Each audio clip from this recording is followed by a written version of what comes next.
All right, welcome everyone, and thanks for joining us on the Volt Performance online workshop series. Really excited to bring this afternoon's guests to you for those in Australia and morning in the UK. Really fortunate to have Ben Ashworth with us. For those of you who haven't participated in the Volt Performance online workshop series, today we're fortunate to have a live webinar from Ben, and we have some other content that's been readily available.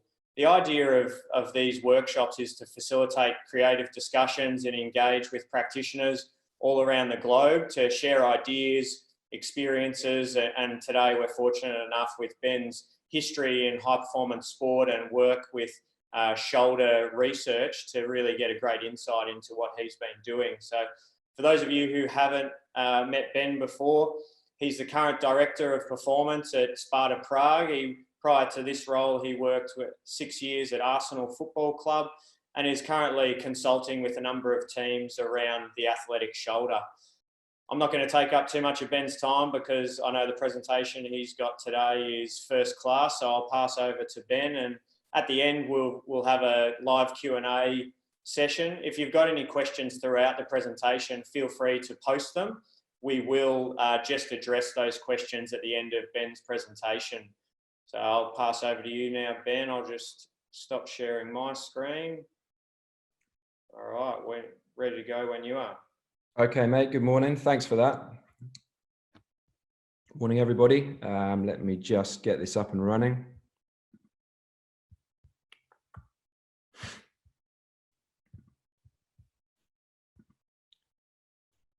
Okay, good to roll.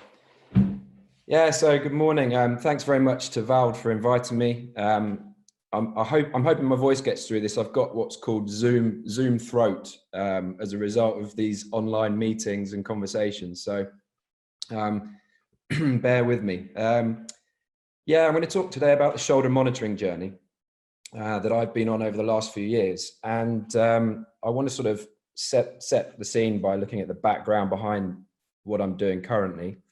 Look at some of the research that I've been a part of and involved in, and then look at some of the application of that research into practice in applied settings across a number of sports.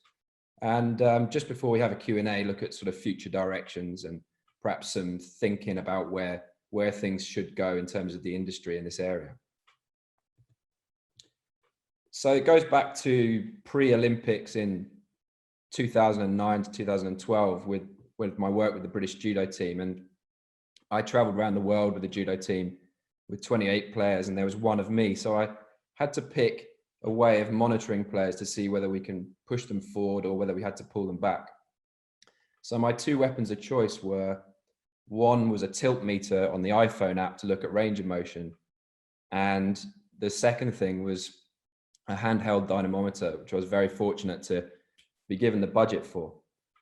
And what I'd looked at, particularly around the handheld dynamometer stuff, was the specifics of being able to produce force.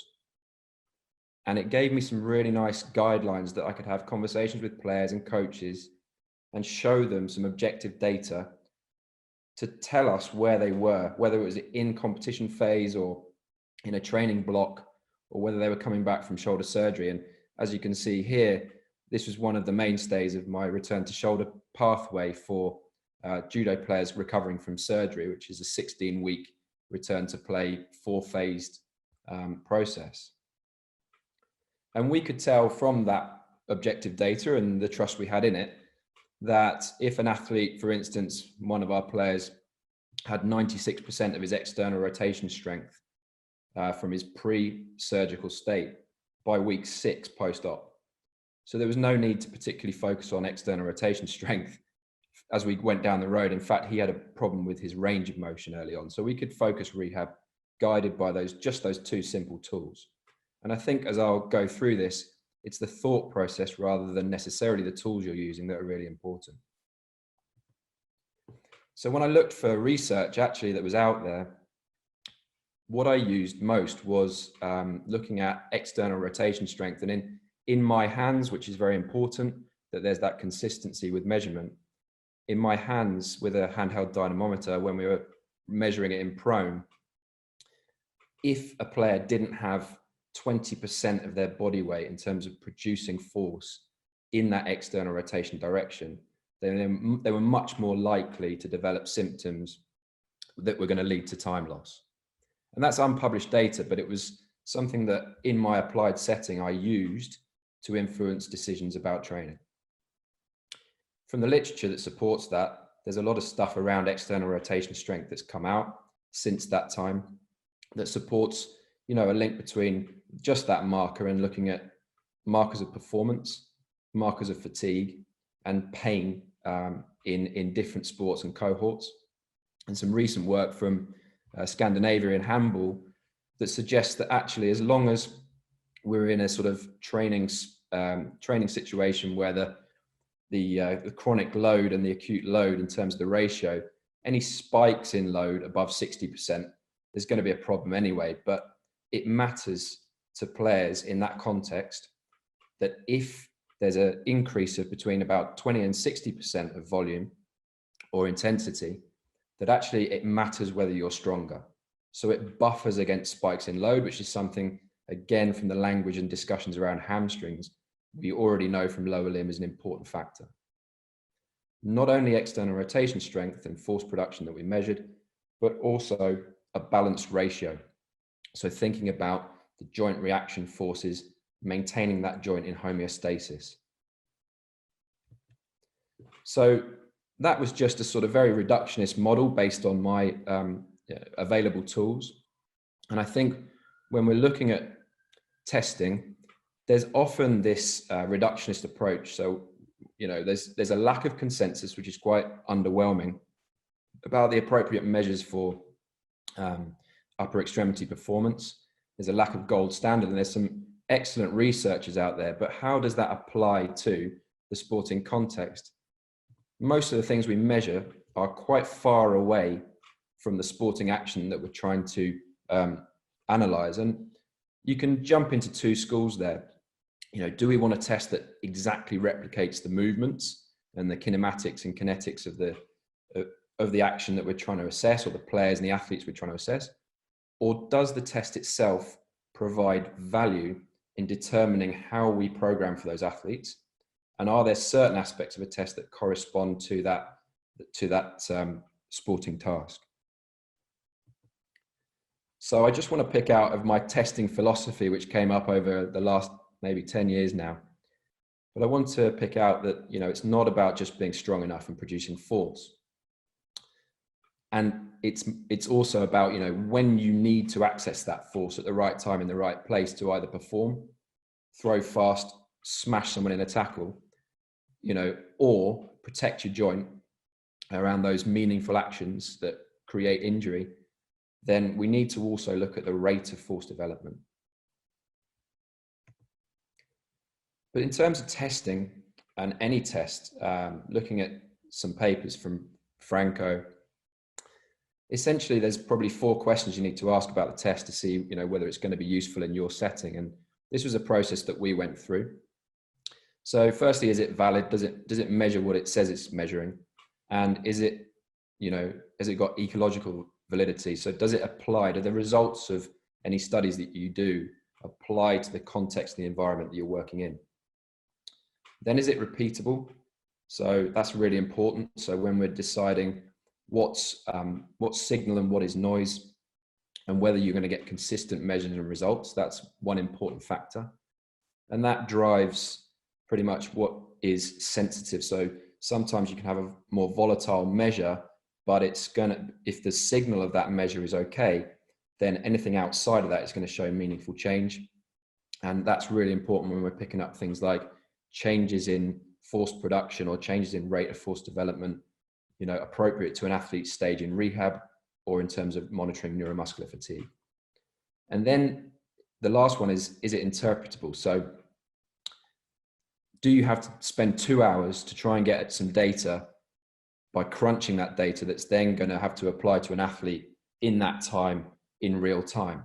Or do you have a group of athletes, say 28 players to look at? So it means that you have to have a measure that's efficient and you're going to be able to use it. And I'd add one more thing to that, and that's, is it impactful? So if you're going to use measurement, you need to have a culture in that environment that is going to actually use those measures. Otherwise it's useless and it'll fall on the floor. So that's enough background. And so I'm going to tell you a bit of a story. So this is really a story about problem solving. And I was very fortunate to be involved in some work with the guys at Saracens Rugby Club. And so just to mention them up front, you've got Paddy Hogben, Laura Tullock, and then some other help from Daniel Cohen and also Nav Singh. And what Saracens were looking at was they were finding there were a lot of strong players in their cohort who looked at, they passed measures of short lever tests like handheld dynamometry. They had good gym strength markers. But when they went back to these sort of long lever positions you can see here, and when they went back into that long lever contact, that grab tackle, they were finding that there was no real way of determining when they first went back to contact, or no way of quantifying that to see whether they would break down or not. And it's no surprise that this position and, in these contact and collision situations, that these high forces, high torques, high speeds are the reason probably why there's a lot of shoulder injuries within the tackle, or certainly shoulder instabilities that then manifest as problems for training purposes. And so what we looked at was, could we replicate, or could we find something that filled this space, this knowledge gap? Could we see if there was a test that was able to quantify someone's ability to produce force in these positions? And the real reason for this in terms of a process was the work that we'd done with hamstring testing using isometrics at Arsenal Football Club. And one thing I want to draw out here, we used the process of 2 days after every game. We looked at their exposure versus their cost of exposure. And we built up over 100 measures over about 3 years on these players. So we knew very much exactly what their level was and whether they were red flagging or not and outside of their norm. But I also want to draw you to the strategies applied by these players here. You can see what is acceptable, normal on the left, and then two different types of strategies to deliver force into the platform. So same test, same outcome score, different strategy. You wouldn't allow someone to land with a valgus knee. So we need to make sure that there's some quality assurance around that testing, whatever we're doing. So with that in mind and that background and the knowledge that works to pick up and change processes around a sport where hamstring injuries are a big time loss factor, we came up after a few scribbles and a few conversations with this, which is the ASH test, the athletic shoulder test. And it's a high force test. It's a long lever test in prone, in an I position, a Y position, and a T position. The I position is very stable with the hand behind the side. It's very important to cue fast and hard to get the best test results when you're doing this test. And that's for rate of force development and also for peak force. With the wider tests, we put the hand behind the back so that they didn't cheat and fix. And you can see that there's a bit more instability with regard to stabilizing the trunk and pelvis in that position. So early on, we found some really interesting things with our pilot work, and we saw that some historical injuries at Saracens were showing up with asymmetries and drops in force production with some players that had been struggling with shoulder problems. So we thought then there might be something here to chase. And as we looked at some of the pilot work, we did a reliability piece, and we looked 2 days after exposure, so a rugby match, and then 3 days after an exposure. And what we found was in some of that pilot work was that at 2 days, nearly all of the players had drops in their ability to just produce peak force in these long lever positions. And so what we saw already was there a potential that it was going to pick up this sort of recovery profile after a sport in terms of recovery. What we then did was look at the scientific underpinning and the scientific rigor, and we published a paper that is in the British Open Sport and Exercise Medicine Journal. And the ICCs that we reported in there were between 0.92 and 0.98 in terms of reliability. We've also published in there the meaningful change values, so that if you're going to apply this test, you can see what was signal and what was noise within our 18 players in an elite setting at Saracens. It's pretty easy setup, and you can see there on the floor that you need a couple of bits of tape and a couple of Pasco platforms and some software that can give you information fast. So a reminder basically that it's not just about whether you're strong enough, it's about, can you switch on that muscle fast enough? So are you wired up to protect that joint? Getting the best test results is something that's really important. So the actual setup, and this is something that Paddy is currently working on now, and we're going to produce a document around just getting the best results from the test. That's particularly important for the rate of force development reliability. But the setup should be standardized for any test so that it's repeatable. There's no sort of error from that process. We also looked at measuring arm length. So, whilst we need to look at absolute force values, we can also measure torque. And this may be important when we're looking at athletes of different sizes across different sports. When we were looking at the testing process, there were a number of ways of cheating. So just to outline these, players want to produce force into the platform, they cheat. So they bend their elbow to shorten the lever. They dump through the anterior shoulder. They rotate their pelvis, lacking stability. So that's the classic not being able to fire a cannon from a canoe. And then they kick out through their legs to try and create a bit more lumbar pelvic stability. We deliberately didn't tie them down to the floor because we want to see that strategy. We want to see how they deliver force into the platform. So really the hamstring isometric and the shoulder isometric, they're two tests of load transfer. One's across the pelvic girdle and one's across the shoulder girdle.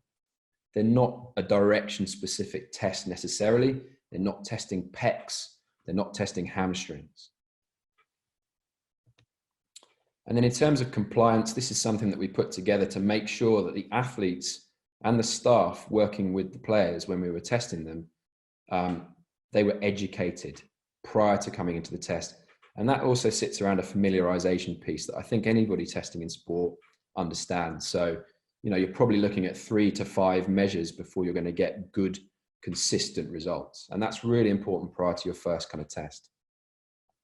And then talking to statisticians, cleverer people than I am, if you can get around 20 measures on a player over time, then you're going to be able to see what is signal and what is noise.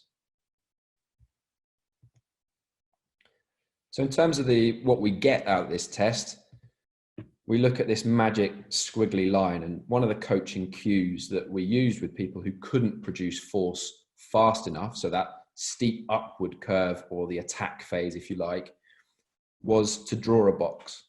So a rapid rise with a sustained 3-second contraction and then a drop off. So you can see in this example that peak force comes right towards the end of that 3 seconds. So that's not really that interesting to us. Of course, it means that the athlete can take their time to build up.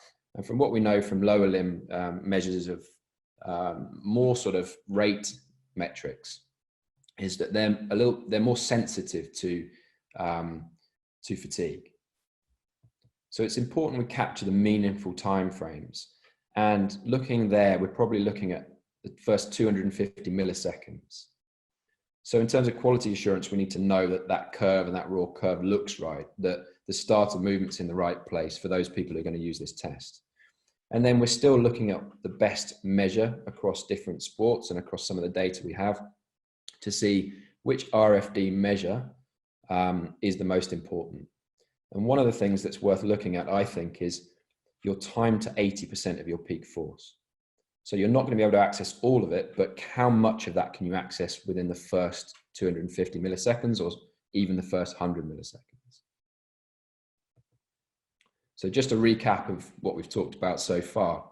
I think there's definitely a place for upper limb testing in terms of return to performance and rehab after injury. And with the ASH test, remember that peak force returns earlier than rate of force development after injury. And we've seen this in a number of rugby players. We've seen that in upper limbs. We've seen that in a number of footballers in lower limbs as well. long lever testing was really useful in highlighting a knowledge gap in the rehab phase for the guys at Saracens. And they went back over their processes and actually looked at their rehab to try and incorporate more long lever work towards end stage before return to contact. When we've looked at EMG, which is really important, and we'd expect that probably the anterior shoulder would be lit up with this sort of test, but if you do it in the right way, and it's a well-produced movement or well-executed movement with no compensation, actually the posterior shoulder and the mid-back stabilizer EMG lights up. And if you do it, for instance, by dumping through the shoulder, so some anterior tilt of the scap, the output into the platform is the same in terms of force, but the posterior shoulder switches or down regulates, if you like, not switches off, but it vastly reduced the posterior shoulder and the mid-back stabilizer EMG. So if we're thinking about protecting a joint and what we want to see there, actually, if you're doing it in the right position, then there should be some benefits towards high force, high threshold, well-balanced force production, even though this is a test that produces force theoretically in one direction. And also a consideration that maybe this isn't a shoulder test, maybe this is looking at more trunk and pelvic stabilization and how you transfer force from your base of support across your shoulder and into the arm. With regard to fatigue monitoring, just a couple of things to pick out.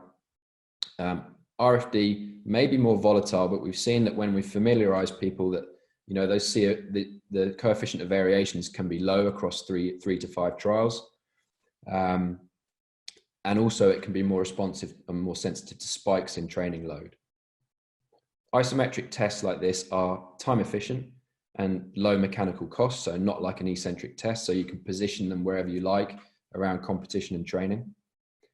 And one thing that I'll bring up at the end is this idea of, well, it takes such a short time to do this test that why not use it at the beginning of a warm-up and at the end of a warm-up?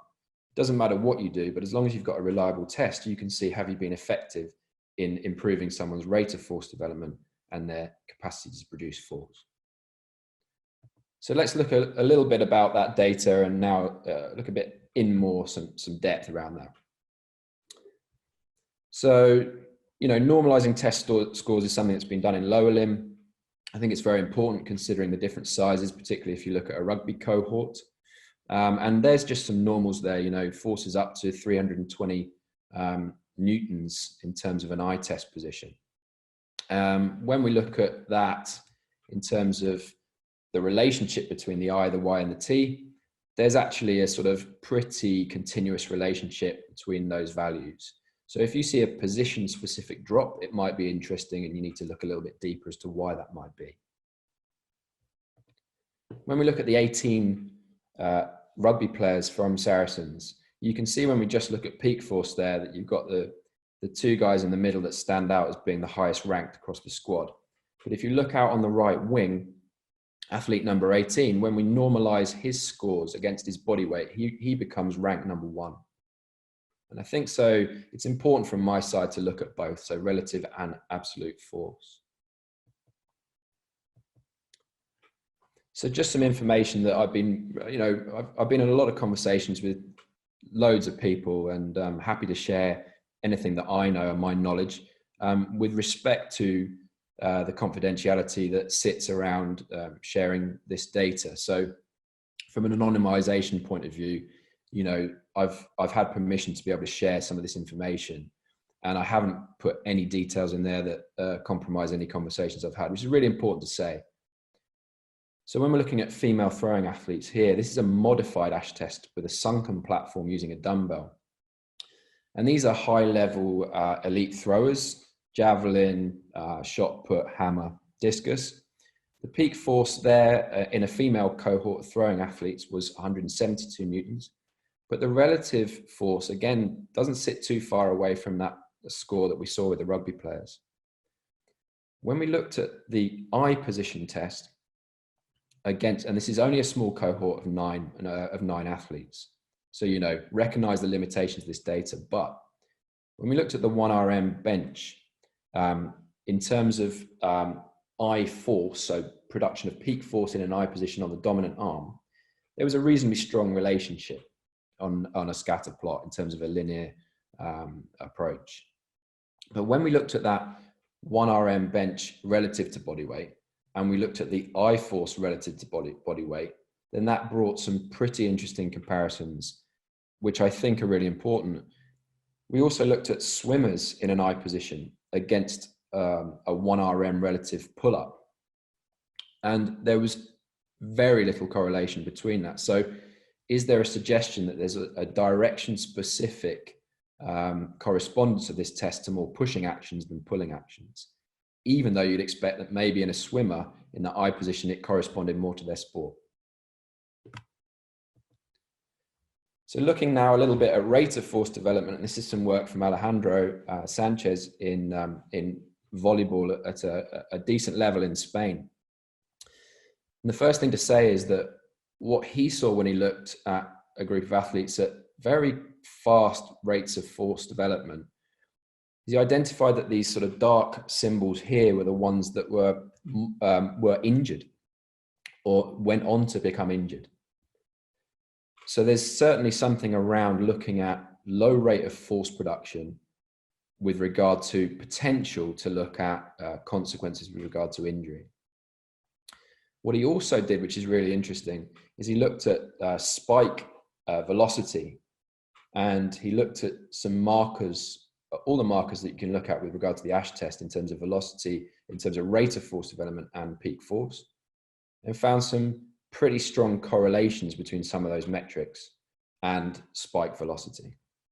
So not only a injury prevention or injury risk minimization benefit, but potentially a performance benefit as well. And I say that with, you know, clear recognition of the need to be very, very structured about claiming that something relates exactly to performance. I was very fortunate through my work with the ASH test, and as the research got out there, to be invited by Clive Brewer and the Toronto Blue Jays to do some work with them. And we benefited massively from the work of John Bullman, whose data scientist approach and ability to model the ASH test against some of their other markers gave us some really interesting insights across a couple of seasons. So we were very interested in modeling pitching velocity against some markers from the ASH test. There was some correlation with some of those markers, which I'm not able to disclose, with throwing velocity, but it wasn't clear cut. So when we looked at these athletes with regard to comparing peak vertical forces and rate of force development, and this is just one example, what we saw though was that in that low force, low RFD quadrant, that kind of quadrant of doom, if you like, then those were the athletes that were most susceptible to injury across the cohort. Now that's very interesting, potentially from a viewpoint of programming to try and improve rate of force. And you've got a tool now to be able to measure it in these long lever positions. Also, how does that change? So how does that RF, once you know they're normal, how does that change in terms of those athletes that are more resilient or better able to recover from exposure to high intensity actions? And then we also were able to do a day-by-day 3-week assessment where they were measured almost every day with the ASH test across a training block for first-year professionals. And we looked at those ASH test scores against upper body fatigue markers, lower body fatigue markers, and other markers of external and internal load. So it's not just a one test fits everything approach. It's how does this test interact with other things that you're measuring to give you good information. And a reminder there that, you know, again, we're talking about developing high force quickly. Some other work I've been really fortunate to be invited to be involved in is with the LTA, Dan Lewandon and Chris McLeod. And we did some testing of their academy. So we went in and helped them with the ASH test as part of a large performance profiling approach that they use across a number of different areas. So range measures, strength measures, force measures, lower limb and upper limb, and trunk. And what was interesting, and this is Chris's interpretation of the data, not mine, but when they looked at markers of lower limb peak power, the ASH test for upper limb, shot power, and their injury background, they found 3 different clusters of athlete. And they found that if you had high lower limb peak power, high ASH test, then you had higher shot power and a lower injury background, which sort of makes sense. The low-low combination often correlated with lower force production, or lower speeds, lower shot power, and a higher injury history. And then this interesting combination of low lower limb peak power and high upper limb force production. And essentially there's some variability about whether that meant they had a high shot power or not. And again, a mixed injury background, but there were quite a few players in that cohort that had been injured. And so what's important to note here is, again, if you aren't maximizing, optimizing your lower limb force generating potential, then you're playing catch up with your shoulder.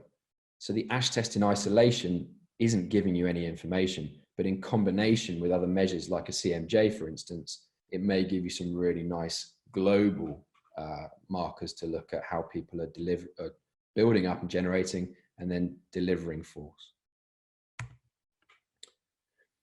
In terms of the application, there's a really nice piece of work that's gone on at London Irish to take this ASH test and to apply it in terms of the concept of session cost. Again, something that we applied at Arsenal with ACLs, so a pre-session CMJ followed by an immediate post-session CMJ to see how an athlete's coping on their return to play.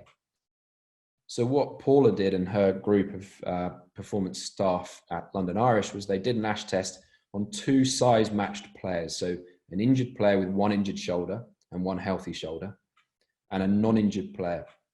And they ran them through a standardized tackle or return to contact process, which is a progressive load with a quantifiable number of contacts. And then they immediately tested them the ASH test afterwards. And what they found was that there was a drop off in all shoulders of 20%, but in the injured shoulder, what they saw often in a number of return to plays was they saw that there was double the amount of drop off in that injured side. And so that suggests, and this is backed up by Adam, who I used to work with, who's now at Edinburgh, but essentially from his work with me at Quins, with the team at Harlequins, was that, and then it's not just a pass a test, go back to contact. It's a longer approach that needs to be really carefully looking at the cost of returning people to contact over a longer period of time.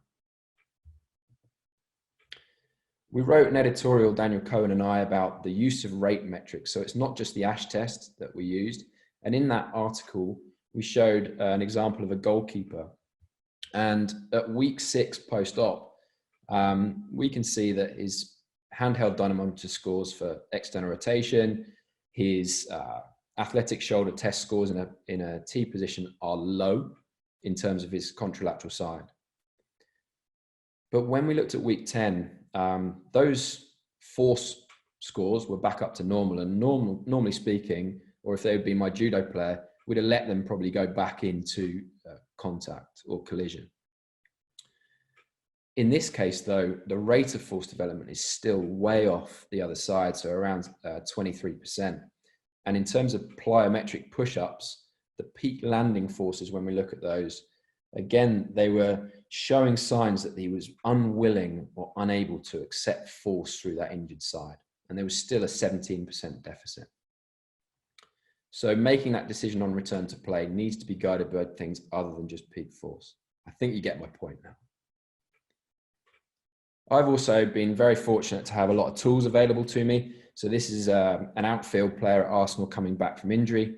His peak vertical forces in an ASH test in a T position are pretty symmetrical.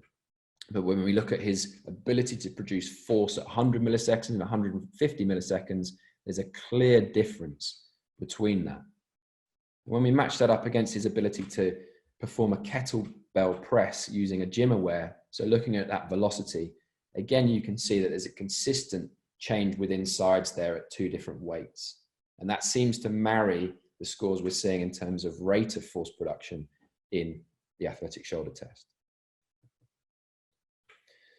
So really importantly, we're looking at force closure. So it's not just okay to look at stability in terms of low threshold exercises movement pattern when we're talking about getting athletes ready for performance. We need high force, high load, high speed. So force closure is a critical component of stability.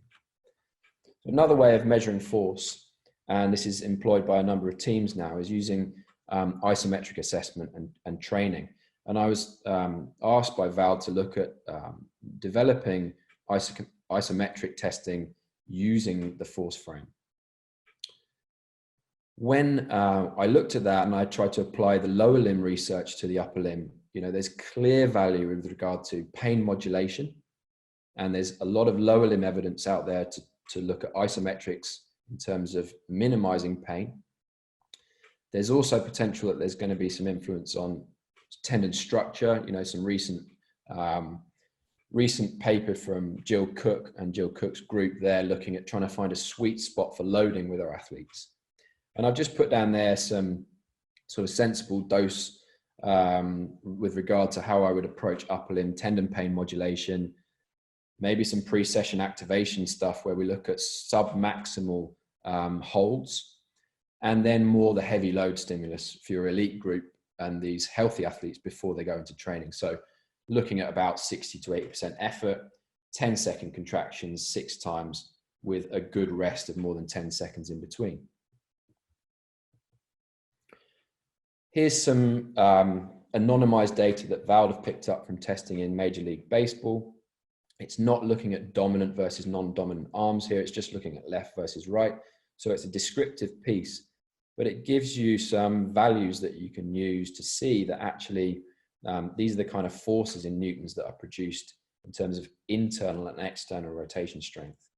And what's interesting there really is that the range of asymmetries in terms of side to side, internal and external, are somewhere around 9 to 10%. And we've seen in other sports and lower limbs and upper limbs that 9 to 10% is probably a good window which we accept as normal asymmetry. Outside of that, and certainly above 15%, we'd be having a conversation about balance. This is a large cohort of 283 athletes, and it was over the last 2 years. And in terms of my approach, and when I was developing some of this test, it's really important to standardize the start position. But what you can see here, just in this single case study of a golfer, an elite level golfer playing on the European Tour, what you can see is that when you compare his max force in terms of his, and on this you can see it's an adductor, but in terms of internal rotation versus abductor, you can see that actually it's not his external rotation strength that's down. In fact, it's well balanced and the peak forces are high. It's actually his internal rotation strength on his left shoulder. And it's something we actually found in a few golfers that we looked at, and it may be a sport specific change. But with regard to his pain, which was in the posterior shoulder, when we brought those forces back up so that we got more balance across that joint, we were able to create better homeostasis for that joint, which then reduced his pain. And we used that pre-session activation to enable us to see over a period of 2 to 3 weeks whether we could build in some posterior shoulder force production, and how was our program working to then be able to change that. Also on the right there, you can see that even without looking at the CVs for that session, you can see that there's pretty consistent results. And it's really nice to have that instant feedback for the athlete to show them, okay, this is where we're going to direct your program and why. Okay, you may not have the tools available to you from a high-tech point of view, and it's the thought process, not the tech, that counts, as I always point out. Some great work from Ian Horsley, a great colleague of mine, who's looked at handheld dynamometry and external rotation force production in different positions and its correlation to grip strength. And there's a very strong correlation there. So grip strength is a useful tool. And also another colleague of mine, Gus Morrison, who was trying to look at long lever testing in a group without force platforms. And he looked at the correlation between using a SFIG cuff, as used for the adductor squeeze for many years, and the force platform. And there was, again, a good correlation. It's unpublished data, but it was a good cohort and a good study. that show that there's possible use there with regard to a cheaper SFIG cuff when you're looking at just getting peak forces. Of course, with those two low-tech options, you're not going to be looking at RFD. I've done a lot of interpreting. I've published now with the group a couple of papers, but I've not yet really put enough behind this. So before lockdown, I was, a PhD candidate and hoping to continue that after lockdown. And what I was looking at is sort of ASH test 2.0 and maybe more iterations to look at how do we develop force in different positions. So the standing position, the kneeling position, and then the test position that we've already described, the floor position, to see when we constrain certain parts in terms of their influence on output into the hand, what actually happens to that force output? Where's there an energy leak across that kinetic chain? And then probably very importantly is how does that match up to the muscle work that's going on when we look at throwing athletes? So is there a correspondence between the force and the muscle activity in terms of throwing performance? So that's me and ready for a Q&A. There's so many people that I've worked with, and that's the beauty of this, is it's just exposed me to clever people and people who've just taken that idea and run with it. And there's the original group from the ASH test paper, minus Paddy Hogben. Big shout to him because we almost missed him out. But yeah, Paddy, thanks for all your work as well. Thanks, Ben. That's fantastic. Really great insights and overview of the journey so far, and extensive, I guess, practical component, but then also the research component that you've used to try and apply what we see sometimes in rehab and coach's eye and put some actual quantifiable tests to it that then we can interpret and help to benefit our exercise prescription and return to play. Here, quickly, just to touch on your last slide in regards to the future directions, I know you said prior to lockdown you were working through it. What's your initial interpretation of the standing, kneeling and looking at the throwing stuff? Do you believe there's something there? It comes back to the original, there's a lot of conversations that come back to this idea around, is it sport specific enough? So of course I'd love to do it in standing, get the players to walk in, from their car, come in, push on a door frame, and then, it buzzes us up with a value. The problem is the slow thinking that needs to happen behind that, and a wealth of data and research that needs to happen before we can use those measures. But that said, there seems to be those type of athletes that don't leak force and those type of athletes that do. And their potential is that there's kinematic or kinetic reasons for that at different points along the kinetic chain. What we're measuring there as well is we've got force, ground reaction forces, and then delivery into the platform. So that's quite interesting in terms of force in, force out. But again, that's I'm reluctant to put much credibility behind that at the moment. But I think, part of this is being creative around the test. There's people who've adapted it in different ways for their sports. I've mucked about with joint release angle. I've looked at some different test positions. I've looked at some other bits and pieces to make sure that maybe there's something better to use in different sports or different cohorts. But at the moment, I can only really be confident around what we've said about, the floor-based or the prone approach. Have you looked at, when you talk about that energy leakage component, you spoke about the trunk stabilization possibly required, and the energy leakage, I guess, when we go from the prone position to the standing position. Have you seen that with some athletes, they do tend to change drastically, and that may be a trunk leakage component? I think when you look at the strategy, and we've got video and we've got EMG there, and I'm sitting on a bucket load of data, which lockdown might well help me review. But there's definitely, like you see with athletes that move well when you jump and land, there's definitely a visual ability to see that. And what we're trying to do is put on some quantifiable markers to that to say, well, what is actually happening in those guys that are less efficient? But there definitely is a change in what's coming in and what's going out in different athletes. Yeah, excellent. And we've got one question around athlete and testing positions. When you're assessing an athlete, are you looking to test all of the positions through the ASH test protocol, or just looking at sports-specific positions? For example, they've used a swimmer and just using the eye test, or do you always go through the IYT protocol? It's about interpretability a little bit, time that you've got, number of athletes you're looking at. I think I'd probably throw more at a rehab than I would at a healthy player that I'm monitoring. And then it's about finding the most sensitive test. So for me, that outfield footballer that I showed, his most sensitive test was a T test. So actually we got more bang for buck looking at the changes in his T test than we did in the I and the Y. Discussions with other people, they want to look at it more around a joint specific angle.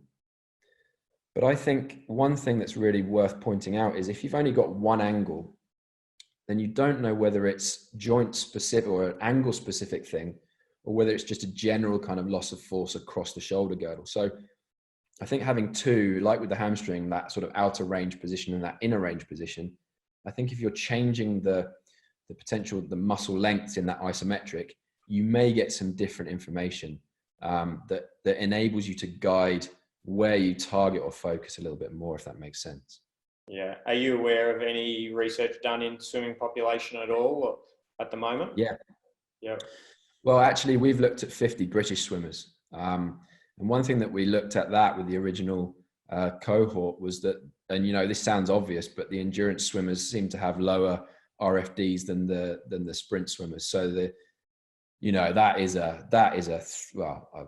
almost like a sales pitch there and slightly unscientific, but it was interesting and something we need to explore. But yeah, elite level, Olympic medalists have gone through this test. But there's some good studies from Japan on the eye test position using a handheld dynamometer in prone.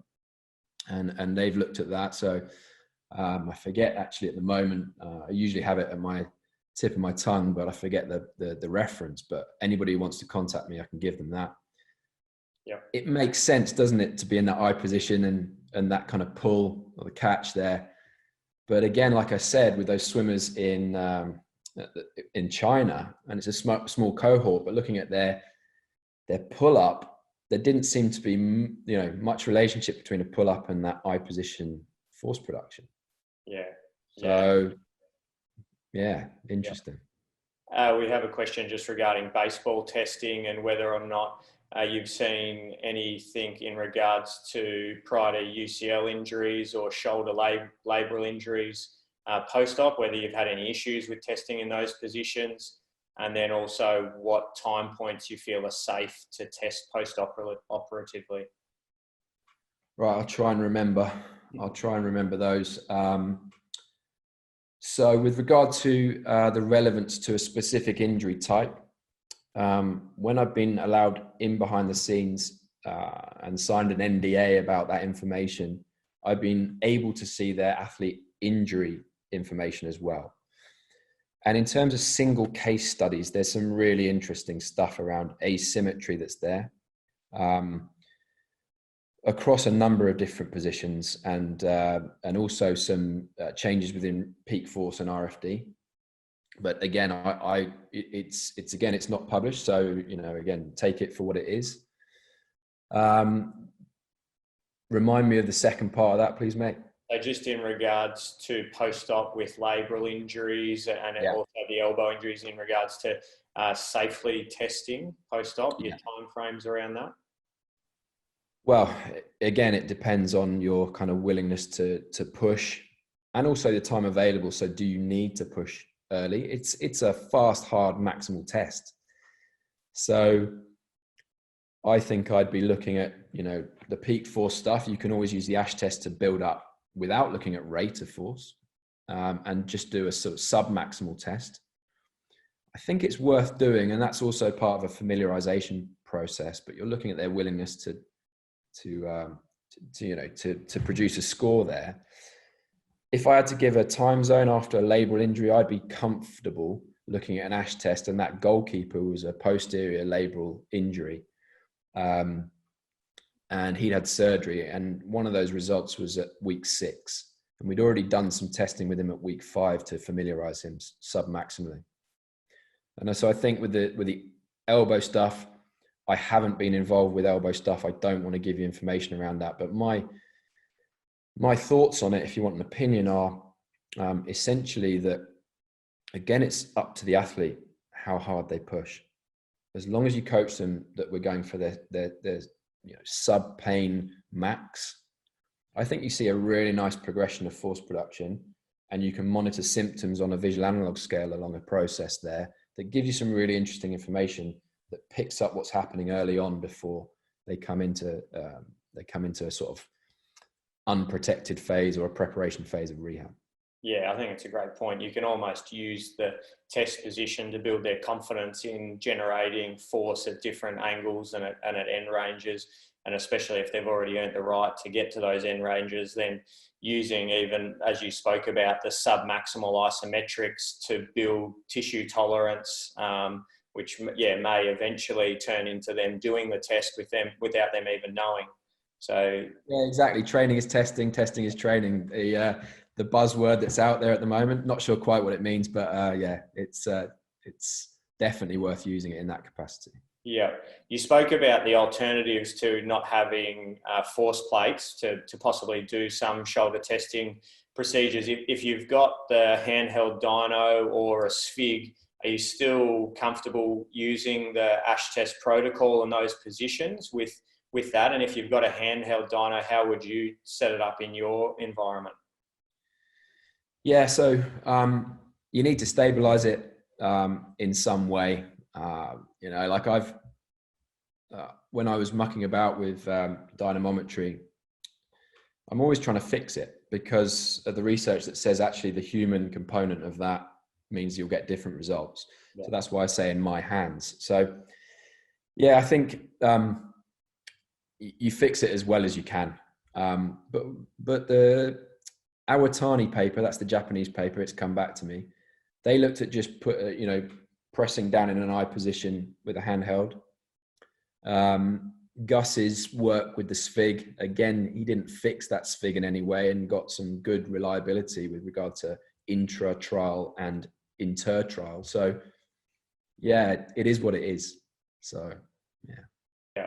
And then the use of the force frame you mentioned, have you tried to play around with that with doing the ASH test in the force frame, or do you tend to use that for the internal, external measurements?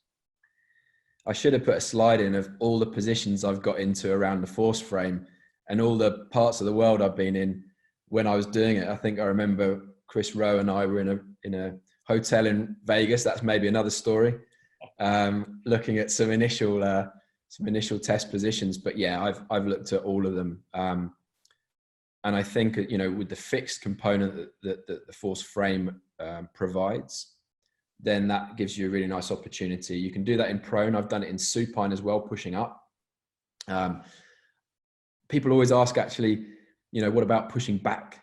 What happens? And there's a guy called Tim Pello, who one of my acknowledgements to. He's a very, very clever guy. He's been on a webinar, but he's looked at why force production as a ratio, so pushing forward and pushing back, and found some really interesting stuff with his US Olympic athletes.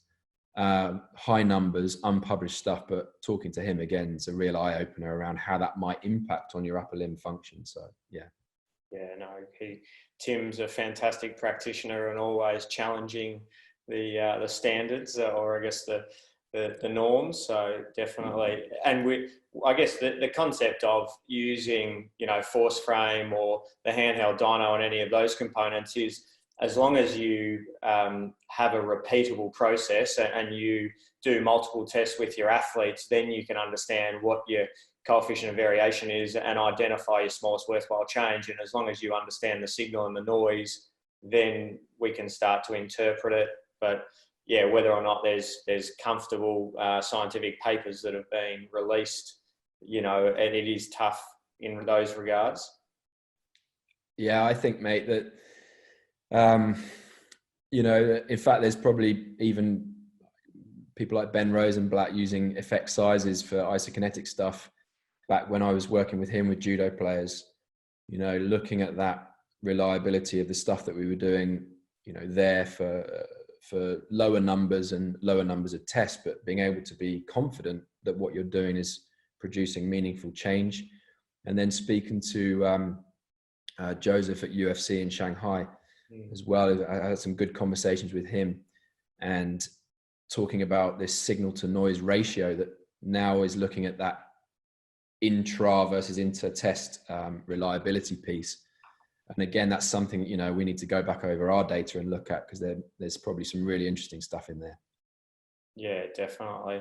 In regards to testing athletes, we had a question in regards to how often you may test an athlete, a throwing athlete or a tennis athlete in the scope of a training week. Do you have any recommendations around that? Well, like I said, isometrics are low cost, so it's up to you and up to the athlete. You know, there's types of athlete that love numbers. And so if that's going to influence positive change and, you know, decent culture in your environment, then you can do it as often as you like, and you can do it as close to performance as possible to understand what's going on. But, you know, like I suppose for me, to give you an example, with a team that plays once a week or Saturday, like a football team, or twice a week, we'd probably end up looking at people maybe once or twice a week just to see what was happening after a match. But if you're looking in rehab, I think you can look pretty much pre and post session, you know, some of that session cost. Or I've done it where I've looked at an athlete, looked at an output, done some physio work, whether that's manual therapy, trigger point release, and then retested and seen a big change in their capacity to produce force. So as long as you've got those two blocks and that feedback loop, that reliable window, whatever intervention you're putting in place, whether it's testing your warm-up, is that working for you, whether it's treatment intervention, the scope is limitless in terms of how often you use it. It's just not paralyzing your athletes, isn't it, with numbers. Yeah, I guess as you spoke about, it's about how is it influencing your program and or giving you better understanding of their tolerance to the load you're applying, especially if you're in a rehab setting. And that's probably a question I had for you in regards to that session cost load. You spoke about the injured shoulder dropping 40% compared to guys who are uninjured. Did you guys come up with a strategy to try and minimize the loss in peak force following a contact, or find that you needed to supplement with some other strategies to mitigate that? Yeah, and I think that comes from, again, it's not my work, it's other people's work, but the guys at Saracens, at Quins, at Irish, they'd be looking at, okay, well, is it a force problem or is it a rate problem? And, you know, if it's a force problem, you just need to get stronger in those positions. So simple things like flies, maybe using suspension training to get out in those kind of archer positions to tolerate those forces slowly. But then moving on to things like cable catches in long lever positions to look at rate force development. And you can regress back from that and self-throw into those positions so you can decelerate the arm. There's loads of really nice ways that I've picked up off good people working in the trenches that you can do to sort of alter one of those two things. Yeah, and do you find that those teams were trying to implement them prior to or synergistically with the contact program to mitigate that change?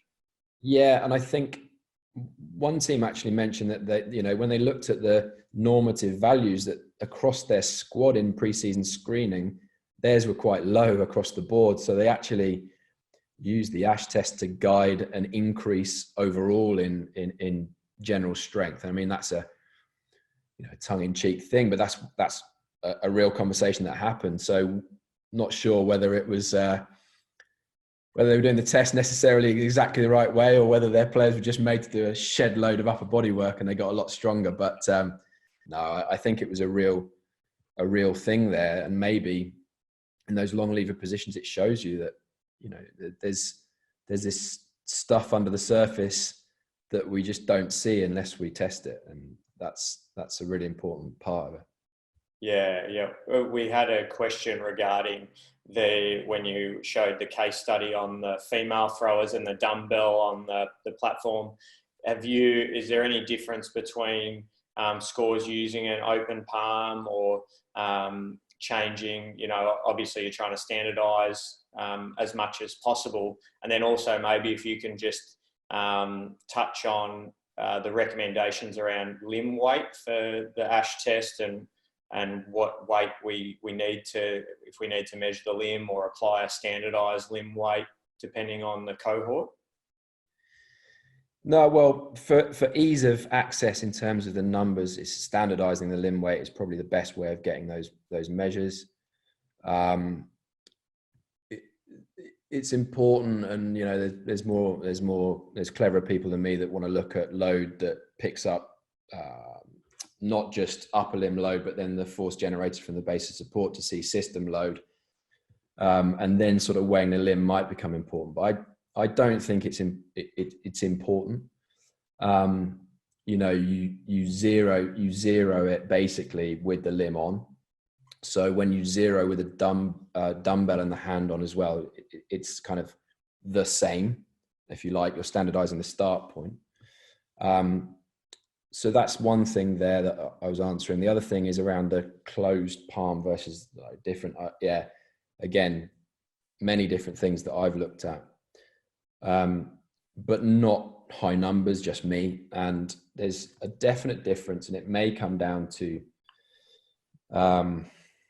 you know, application of force, or actually like a pre-activation. So when you make a conscious effort to grip, or when you apply some force to the platform as a sort of pre-test, then there's some research that shows that you're going to get some better force outputs.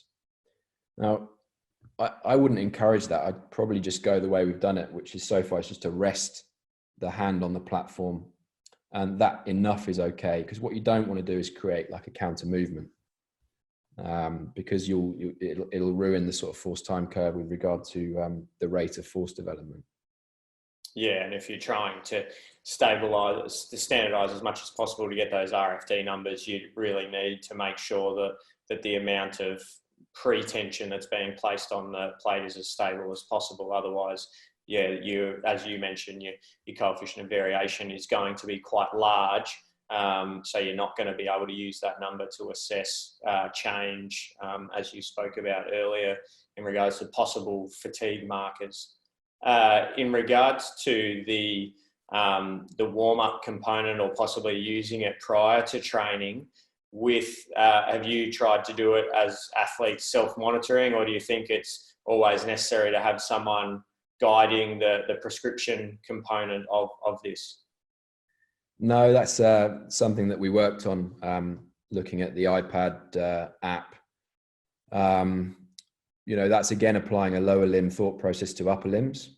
And so with to give you a case example, we had an athlete with a grumbling groin, and we used just the dyno itself actually in an iPad over a period of 3 weeks to keep him playing essentially, and he'd do 6 times 10 second contractions, and we wouldn't say anything about how much force we wanted him to produce. We just look at what happened in that period of 15 minutes before he went out to warm up, and we saw over a 3-week period that without him really knowing, his force had improved considerably back up to where we'd consider normal force production for a groin squeeze. Same thing for shoulders.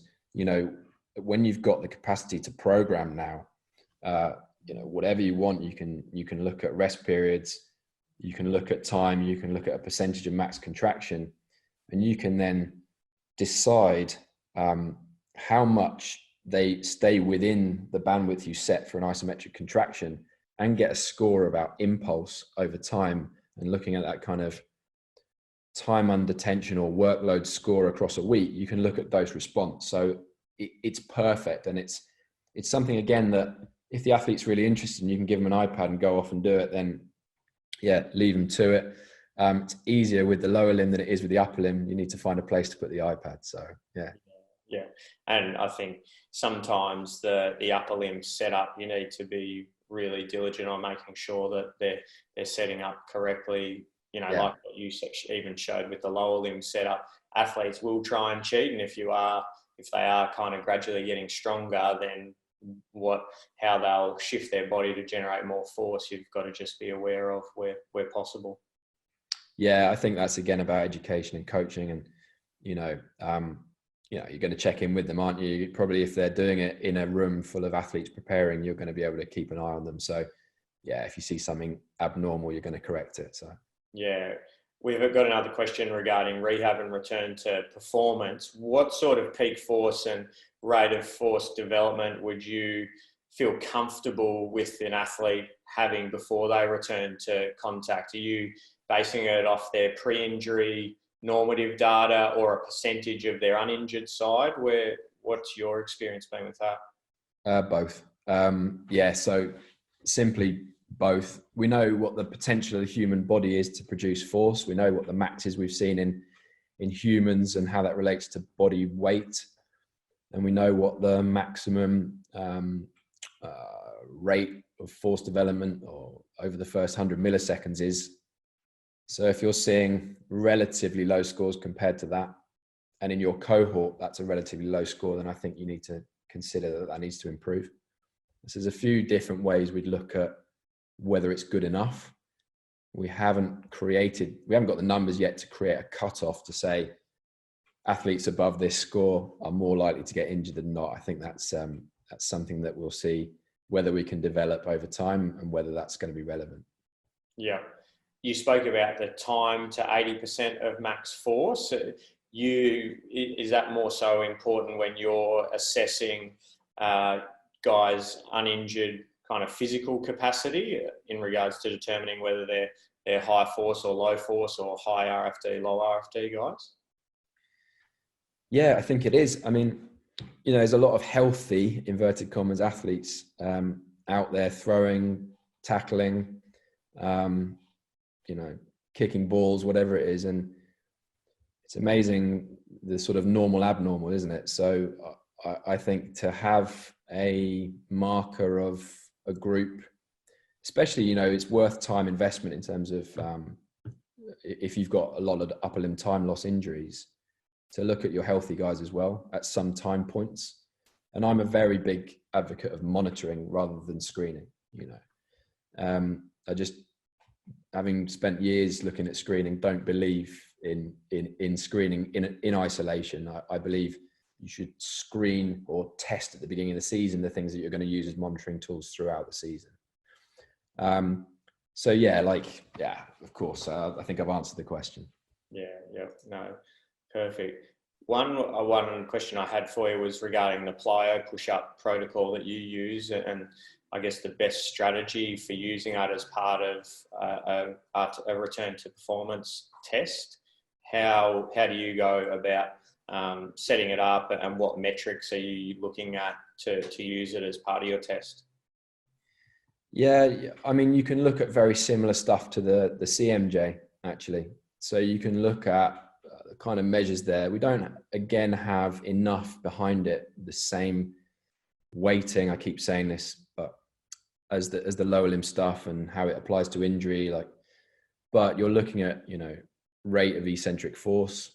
You're looking at asymmetry with regard to peak landing forces. You can also look at regressions of a plyo push-up. So you can look at drop catches without looking at the concentric eccentric components, and you can even simply look at a press up as a generalized force time curve now, and look at asymmetries and use that maybe as a biofeedback tool using the software. So there's many things that you can look at there. There's a British boxing paper that looks at the ability to look at stiffness markers. So a bilateral landing force that can give you an individual limb stiffness score, which again is an interesting use of that. if we're thinking about kind of injury prevention. So plenty of things going on around that. And one group I'd point you to as well is SSC Sanitary with Adele Fanning, who's doing her PhD, looking specifically at the plyometric aspects and how that links with isokinetics. She's doing a great job there, looking at injured cohorts of mad Irish contact and collision sports post-surgery in Ireland. And certainly there'll be some publications coming out from that group and her. Well worth looking for her if you haven't seen that work already. Yeah, excellent. We've got one more question just around looking at a different position. So an A position or 45-degree abduction in prone so I'm assuming we're looking at kind of lying prone. Got you. Yeah. Very interesting, actually. And that comes back to, we wanted to test a kind of relative rugby position. So we wanted to be out in those kind of higher abduction angles. But I think there's definitely some scope to look at that. And given that there's a load of research around muscle activity around the shoulder, of what happens and the different contributions of those muscles as you go into higher levels of abduction angle, I think it is a really valid thing. And a friend of mine actually phoned me up from Sydney and said he'd basically misinterpreted the test, and he'd been doing that with his athletes at 45, 90 and 135 and found some really interesting stuff. So yeah, same principles. Do you think you'd need to support the elbow for that to make sure it kind of pivots more through the shoulder than you're getting too much elbow flexion? Yeah. I'm a real kind of believer in this interpretability piece. So if you can slide them in, slide them out, it's better. Yep. You don't have to put on a brace or something else or lock them down with a weight. I think it's better. Yep. But I haven't done that. Yeah. So I don't. Well, Spencer mentioned that he works with wrestlers and has found good reliability with that variation of the test. So thanks for that insight, Spencer. It's definitely valuable to point out. One, I guess, component that we talk about a lot with lower limb injuries is plyometrics and the use of plyos to help develop rate of force development. We've spoken a little bit about the cable components. Do you have some plyometrics that you tend to go to help with some of those low RFD athletes as well? Just the different plyo push-ups. So from a bilateral perspective, intention to move, low weight fast and more sort of ballistic stuff in those kind of middle loads, if you like, as well. And then, to give you an example, to take load out of it and to look at speed.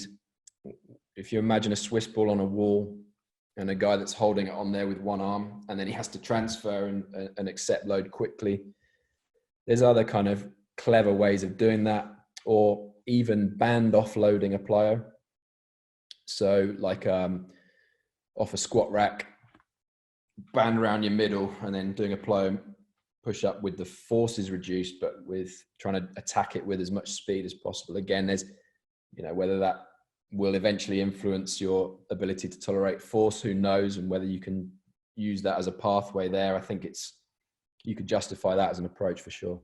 Yeah, no, that's great insight. I think everything you've been doing, not only around the shoulder, but across everything else you've been doing in performance sport, mate, it's always been first class, and the combination of what we talk about in regards to the slow researcher, fast thinker, you're applying both of those concepts. So it's fantastic to see you journey so far, and looking forward to seeing what's coming from you in the future.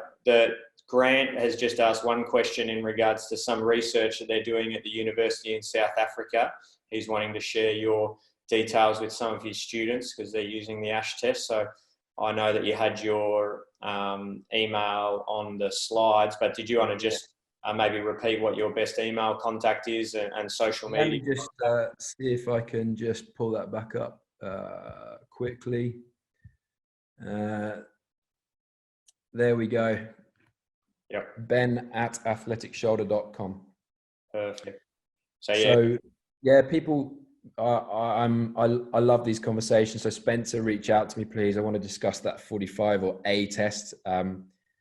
Please reach out to me. And also from those students in South Africa, like 100%, I'm all over being able to help projects that are going to help improve my knowledge, that then I can share that with other people. Of I'm a massive believer in that we need to do good work with good people, and certainly we're way behind in upper body stuff, so we need to catch up. Yeah, no, and as you said, upper body injuries can be a significant time loss if they're complex. So having better understanding of return to play measures and markers and monitoring tools is really valuable. So thanks for your time this afternoon or this morning in the UK. Enjoy the rest of your day, and look forward to catching up again soon, Ben. Pleasure. Thanks for inviting me. Beautiful. See you guys. Thanks for attending.